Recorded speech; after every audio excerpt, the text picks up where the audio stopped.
देखी गई। सैन्य स्टेशन के संतरी ने घुसपैठियों को चुनौती दी। घुसपैठियों ने कुछ ही देर तक संतरी पर फायरिंग की तो आतंकियों की घुसपैठ में संतरी को मामूली चोट आई है। ये बड़ी खबर।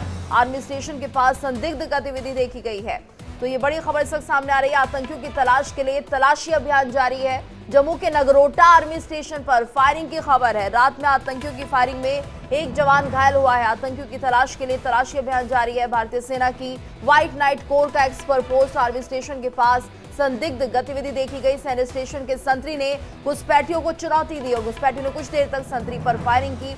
आतंकियों की घुसपैठ में संतरी को मामूली चोट आई है।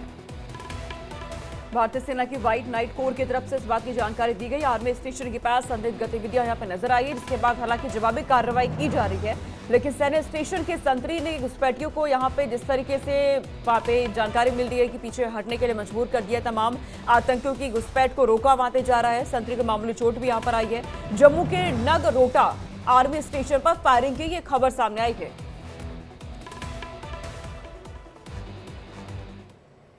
और बड़ी खबर, भारत ने पाकिस्तान के हर ड्रोन अटैक को नाकाम किया है। पाकिस्तान ने 2 घंटे में 200 से ज्यादा ड्रोन हमले किए। जम्मू, राजस्थान, पंजाब और गुजरात में ये हमले किए गए। अखनूर, पुंछ, नौशहरा में पाकिस्तान का ड्रोन अटैक नाकाम किया गया है। श्रीनगर, आरएसपुरा, सांबा, उधमपुर में ड्रोन गिराए गए। गुजरात के कच्छ में 9 पाकिस्तानी ड्रोन गिराए गए हैं। श्रीनगर में 25 पाकिस्तानी ड्रोन को सेना ने ध्वस्त किया। राजौरी में पाक ने तोप और मोर्टार के जरिए शेलिंग की है तो पाकिस्तान की ओर से अपनी नापाक हरकतें उसकी लगातार जारी है।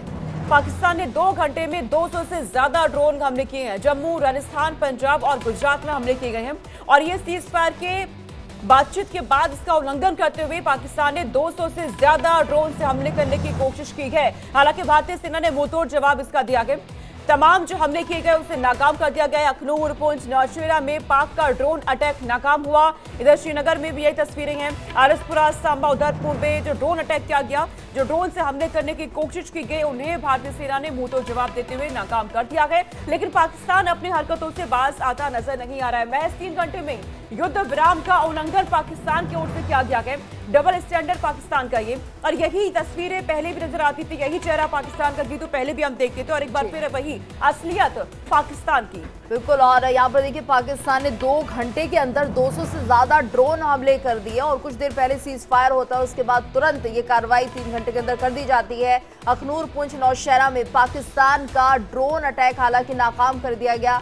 श्रीनगर, आरएसपुरा, सांबा, उधमपुर में ये ड्रोन गिराए हैं, इन्हें निशाना बनाया गया है। तो गुजरात के कच्छ में 9 पाकिस्तानी ड्रोन मारे गए हैं। श्रीनगर में 25 पाकिस्तानी ड्रोन को सेना ने ध्वस्त कर दिया है।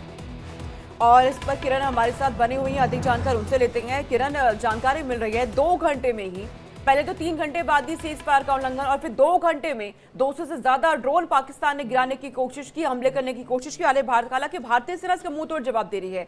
तमाम ड्रोन को ध्वस्त कर दिया गया है, नाकाम कर दिया गया है। लेकिन पाकिस्तान अब आगे क्या सोच रहा है, पाकिस्तान करना क्या चाह रहा है, इसको समझना भी मुझे लगता है बहुत जरूरी है।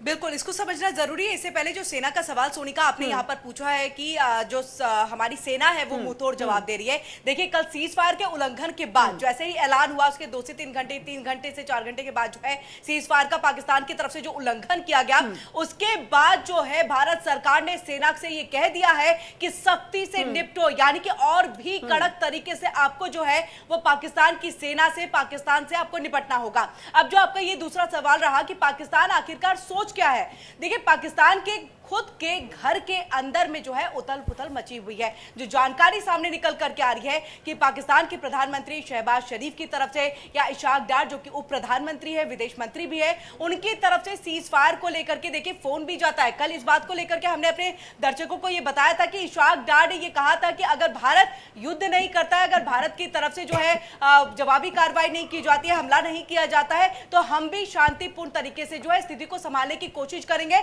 हमारे तरफ से भी जो है कोई हमला नहीं किया जाएगा। ये बात इशाक डार की तरफ से कल सामने आ गई थी। लेकिन अभी जो एक असमंजस की स्थिति, जो उथल पुथल पाकिस्तान के अंदर में मच रही है, वो आसिम मुनीर की वजह से मच रही है। आसिम मुनीर जो लगातार इस पहलगाम हमले, उससे पहले भी भारत के साथ, क्योंकि हमने देखा है कि पाकिस्तान की आर्मी किस तरह से पाकिस्तान को जो है वो अपनी तरीके से चलाती है। अगर कोई भी पॉलिटिकल पार्टी या सरकार में आर्मी के खिलाफ जाती है, आर्मी उसे पूरी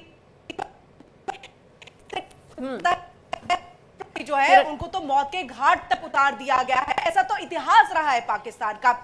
अब ऐसे में आसिम मुनीर, जैसे उसे पता चला कि संघर्ष विराम हो रहा है, सीज फायर हो रहा है, उसके बाद से उसने जो है बिलावल भुट्टो की तरफ अपना चेहरा जो है वो कर लिया है। यानी बिलावल भुट्टो और इसके साथ आसिम मुनीर की एक दुगड़ी जो है वो आने वाले दिनों में देखने को मिल सकती है पाकिस्तान में, क्योंकि कहीं ना कहीं आसिम मुनीर बिल्कुल नहीं चाहता कि पीछे हटे। आसिम मुनीर का यही कहना है, क्योंकि आसिम मुनीर ने कई बड़ी बातें मंचों के जरिए विवादित बयान दिया था कि देखिए भारत और पाकिस्तान के जो फोर फादर्स है वो बिल्कुल अलग थे, हिंदू मुस्लिम का उसने भी जिक्र किया था। तो ऐसे कई विवादित उसने बयान दिए थे, जिसके बाद से लगातार वो सुर्खियों में था। और कहा भी जाता है देखिए कि पहलगाम का जो हमला हुआ है, कारानापुर हरकत जो है आतंकवादियों की तरफ से की गई है, उसमें आसिम मुनीर ही मास्टरमाइंड है। और वाकई अब जो पाकिस्तान की तरफ से सीज फायर का उल्लंघन एक बार फिर से हुआ है, आसिम मुनीर ही इसमें जो है लगातार अपना टांग अड़ा रहा है। बिल्कुल। और ये देखिए कि अब बिलावल भी यहाँ पर सेना की पसंद बन सकते हैं, यानी कि सेना को अपने इशारों पर नाचने वाला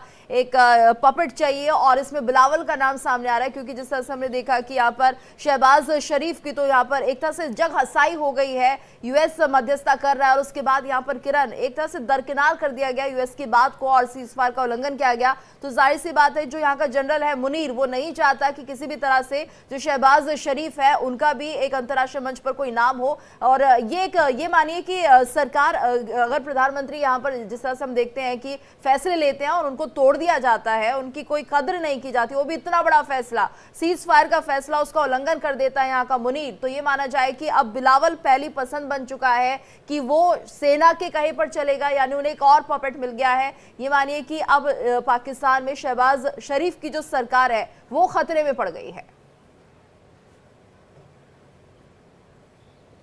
बिल्कुल, यहाँ पर इस तरह से कहा जा सकता है, क्योंकि हमने जब देखा है, जो इसके पहले भी मैंने कहा गीतू की देखिए जब भी पाकिस्तान की कोई भी सरकार, पाकिस्तान में रहने वाली कोई भी पार्टी जो है, जैसे ही यहाँ पर पाकिस्तान की आर्मी के बारे में कोई नेगेटिव या उससे अलग, उससे इतर हट करके कोई भी फैसला अगर लेती है, तो ऐसे में उसे पाकिस्तान की आर्मी का जो उसकी नाराजगी जो है, उसका गुस्सा जो है वो देखने को मिलता है, और वो सत्ता पर काबिज नहीं रह पाते। हमने कभी नहीं देखा पाकिस्तान के अंदर में लोकतंत्र।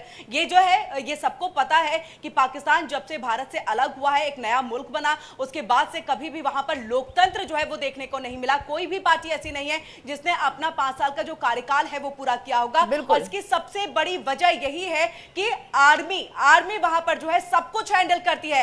आर्मी ही आतंकवाद को बढ़ावा देती है, आर्मी ही वहां की पॉलिटिकल पार्टीज को लेकर के चलती है, आर्मी ही वहां की सरकार को चलाती है, आर्मी ही यहाँ पर देखिए अगर सीज फायर को लेकर के बात होती है तो सीज फायर ना मानने को लेकर के भी उसकी तरफ से इस तरह से अंदर ही अंदर जो है वो खेल कर दिया जाता है। और यहाँ पर अब मैं बिलावल भुट्टो की बात इसलिए कर रही हूँ कि जो आपने कहा देखिए कि पपेट चाहिए आर्मी को, और वाकई पपेट चाहिए। देखिए इमरान खान कहाँ है? जेल में है। और सबसे बड़ी वजह यही है क्योंकि इमरान खान ने लोकतंत्र को, भारत के साथ बेहतर रिश्ते को लेकर के बात की थी, और उसी के बाद से जो है उनकी सरकार गिरी, उनके ऊपर तमाम केस जो है वो लगाए गए, और उस केस के आधार पर उनको जेल के अंदर में बंद कर दिया गया है। तो ऐसी स्थिति पाकिस्तान के अंदर में होती है। और देखिए अब पाकिस्तान अपने अंदरूनी आग में जो है वो जल रहा है। एक तरफ तो उसको बलूच से जलना पड़ रहा है, दूसरी तरफ टीटीपी है। बिल्कुल। और यहाँ पर देखिए ना किरण, कोई ना कोई ऐसा पपेट सामने आ ही जाता है, नाराजगी है, कोई ना कोई ऐसा राजनेता पपेट सामने आ ही जाता है जो आर्मी के इशारों पर चलना चाहता है। और कभी किसी ने नहीं सोचा कि आर्मी को साइड किया जाए,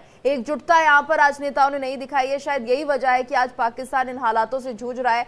ठीक है, लेकिन जिस तरह हम देख रहे हैं सीजफायर का उल्लंघन किया गया, रात भर यहाँ पर बमबारी की गई है, ड्रोन से हमले किए गए हैं, और उसके बाद शांतिपूर्ण माहौल। क्या इसमें आपको लग रहा है कोई रणनीति, स्ट्रैटेजी पाकिस्तान की तरफ से अभी बरती जा रही है?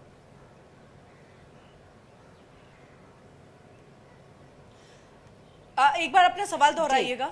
देखिए जिस तरह से लगातार ये खबरें आ रही हैं किरण, सुबह हम अपने दर्शकों को दिखा रहे हैं देश के बॉर्डर वाले इलाकों से कि यहाँ पर अब शांति है। अगर हम बात करते हैं जम्मू कश्मीर की, तो वहाँ पर कुछ इलाकों में अब शांति का माहौल है, लोग बाहर निकल रहे हैं, सामान्य है जीवन। और अगर हम बात करते हैं पंजाब के इलाकों की, तो वहाँ पर भी यही हालात देखने को मिले कि सुबह जो थी वो शांतिपूर्ण रही, क्योंकि रात भर हमने देखा ड्रोन से हमले किए गए। तो ये क्या कोई सोच है पाकिस्तान की, या कोई रणनीति है कि ठीक है एक बार वो अटैक कर रहा है, फिर लोग थोड़ा सा नॉर्मल हो जाए, फिर दोबारा से अटैक करे? क्या आपको लग रहा है क्या हो सकता है इसके पीछे? बिल्कुल, देखिए इसके पीछे यही सबसे बड़ी वजह है, क्योंकि जैसे ही सीज फायर जो है उसको लेकर के बात हुई, इसका ऐलान हो गया, भारत की तरफ से विदेश सचिव सामने आते हैं, उनकी तरफ से भी बात कह दी जाती है कि डीजीएमओ जो है उनकी बातचीत जो है वो होगी दोनों देशों के बीच में और तमाम संधि की प्रक्रियाओं को आगे हम बढ़ाएंगे। इसके बाद देखिए अचानक से ये सीज फायर का उल्लंघन जो है वो कर दिया जाता है। आसिम मुनीर का नाम जो है इसमें लगातार सामने भी आ रहा है।